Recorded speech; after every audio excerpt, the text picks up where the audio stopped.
Let's my good news. स्वागत है आप सबका लेट्स माइक के गुड न्यूज के इस अंक में। की रहने वाली अंशिका जैन ने बचपन में अपनों को खोने का सबसे बड़ा दुख झेला, लेकिन कभी जीवन से हार नहीं मानी। अंशिका जब केवल 5 साल की थी, तभी उन्होंने अपने माता पिता को खो दिया था। इतनी छोटी उम्र में जब कोई बच्चा ये भी नहीं समझ पाता कि दुनिया कैसी है, तब उनके जीवन में एक ऐसा अंधेरा छा गया जिसे पार करना किसी के लिए भी आसान नहीं होता।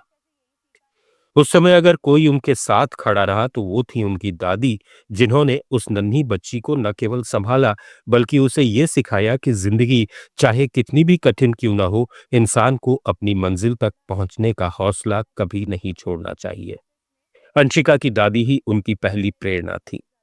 उन्होंने न केवल उन्हें माँ बाप का प्यार दिया, बल्कि उन्हें यह भी सिखाया कि शिक्षा ही वो ताकत है जिससे कोई भी इंसान अपनी किस्मत बदल सकता है। घर में आर्थिक स्थिति बहुत मजबूत नहीं थी, लेकिन दादी ने अपनी सीमाओं के बावजूद ये ठान लिया था कि अंशिका की पढ़ाई किसी भी हालत में नहीं रुकेगी। स्कूल के दिनों में अंशिका अपनी कक्षा की तेज छात्रा थी। वो हमेशा मेहनती रही और पढ़ाई को लेकर गंभीर थी। समय के साथ साथ अंशिका की समझ और बढ़ती गई। उन्होंने महसूस किया कि अगर उन्हें अपनी जिंदगी बदलनी है और समाज में कुछ बड़ा करना है, तो उन्हें ऐसा रास्ता चुनना होगा जिससे वे न केवल खुद आगे बढ़ें बल्कि दूसरों के लिए भी प्रेरणा बने। इसी सोच ने उन्हें सिविल सेवा परीक्षा यानी यूपीएससी की ओर प्रेरित किया। हालांकि यह निर्णय जितना बड़ा था उतना ही कठिन भी था। देश की इस परीक्षा को पास करना किसी के लिए भी आसान नहीं होता, लेकिन अंशिका ने ठान लिया था कि चाहे जितना समय लगे, वो इसे पास करके दिखाएगी। उन्होंने अपनी ग्रेजुएशन पूरी की और फिर पूरे समर्पण के साथ यूपीएससी की तैयारी शुरू कर दी। शुरुआती दिनों में परिस्थितियां बहुत चुनौतीपूर्ण रहीं। आर्थिक तंगी के बीच महंगी कोचिंग लेना संभव नहीं था, इसलिए उन्होंने खुद से तैयारी करने का रास्ता चुना। इंटरनेट और किताबों की मदद से वो दिन रात पढ़ाई में जुट गई। समय समय पर उन्हें विफलताएं भी मिली। कई बार ऐसा लगा कि शायद ये सपना बहुत बड़ा है और इसे पूरा करना उनके लिए संभव नहीं। लेकिन हर बार जब भी मन कमजोर पड़ता, दादी का चेहरा और उनके शब्द उन्हें फिर से संभाल लेते। कई बरसों की लगातार मेहनत और संघर्ष के बाद आखिरकार वो दिन आया जब अंशिका ने यूपीएससी परीक्षा पास कर ली। उनकी मेहनत रंग लाई और उन्हें भारतीय पुलिस सेवा यानी आईपीएस के लिए चुना गया। ये पल उनके जीवन का सबसे गौरवपूर्ण क्षण था। वही लड़की जिसने कभी अपना सब कुछ खो दिया था, आज देश की सेवा के लिए तैयार थी। उनकी आंखों में आंसू थे, लेकिन ये आंसू दुख के नहीं बल्कि गर्व और कृतज्ञता के थे।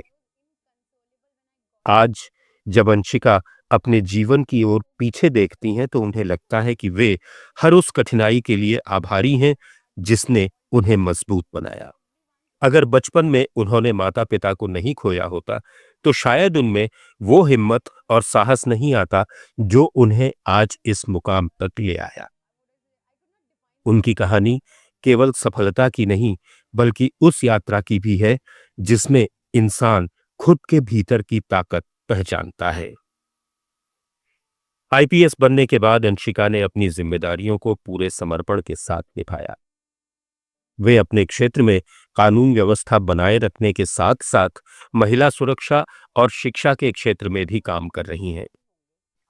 उनका मानना है कि समाज तभी आगे बढ़ेगा जब महिलाओं को समान अवसर मिलेंगे और वे आत्मनिर्भर बनेंगी। इसके लिए वे लगातार अभियानों में भाग लेती हैं और युवाओं को जागरूक करती हैं। अंशिका का संदेश हर उस व्यक्ति के लिए है जिसने कभी जिंदगी से हार मान ली हो। वे कहती हैं कि मुश्किलें हमेशा आएंगी, लेकिन अगर इंसान अपनी सोच सकारात्मक रखे तो कोई भी मुश्किल लंबे समय तक टिक नहीं सकती। उन्होंने अपने जीवन से साबित किया कि हर हार सफलता की ओर एक कदम होती है। उनकी यात्रा इस बात का प्रमाण है कि इंसान की नियति परिस्थितियों से नहीं बल्कि उसके निर्णयों से बनती है। Bhaiya and my friend who told me that I got selected.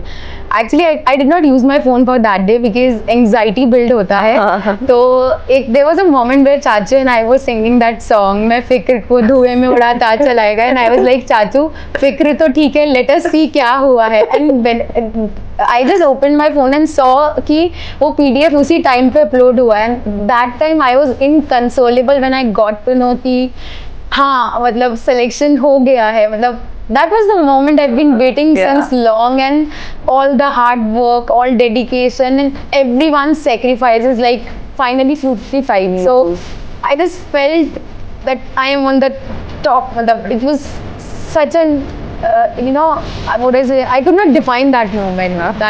That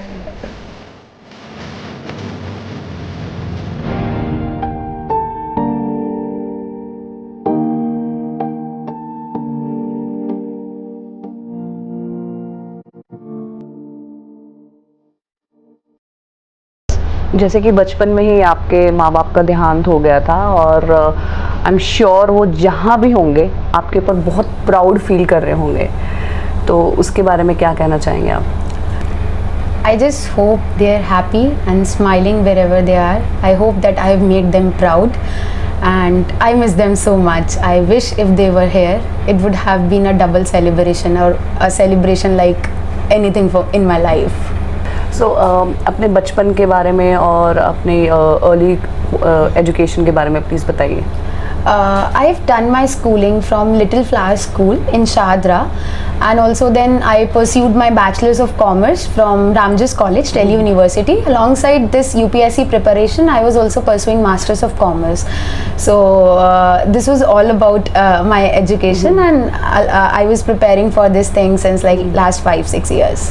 okay तो जैसे कि आप यूपीएससी की प्रिपरेशन कर रहे थे एंड उसके दौरान फिर आपकी दादी का देहांत हो गया, तो फिर वो इतना टफ टाइम्स में भी आपने प्रिपरेशन जारी रखी, उसके बारे में बताइए कि उतना मोटिवेशन और उतनी स्ट्रेंथ कहाँ से आई और कैसे आपने सब कुछ मैनेज किया?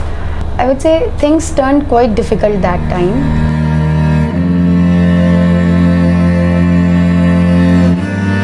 That was a setback for me actually because she has been the one who has brought me up, and that was a time where I could not just hold myself, but Rajasthan के सीकर जिले का गांव बामणवास खंडेला इन दिनों पूरे प्रदेश में चर्चा का विषय बना हुआ है. इस गांव ने एक साथ 8 चार्टर्ड अकाउंटेंट तैयार कर एक नई मिसाल कायम की है.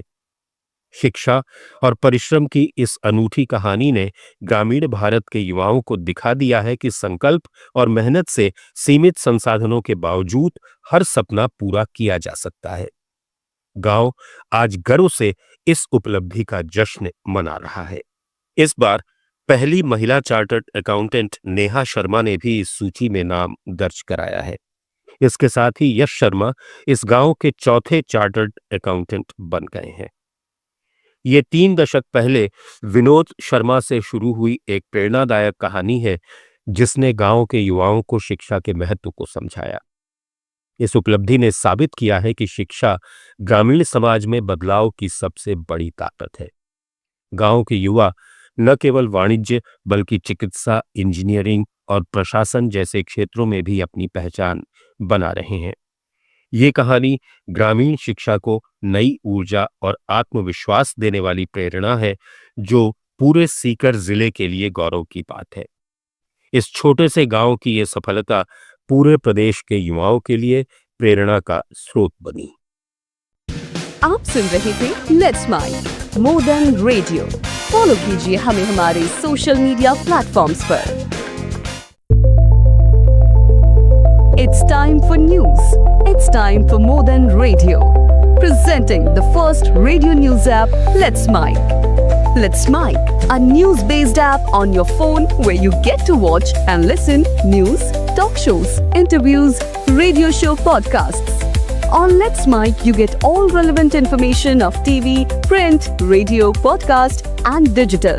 Let's Mic talks about every segment of life.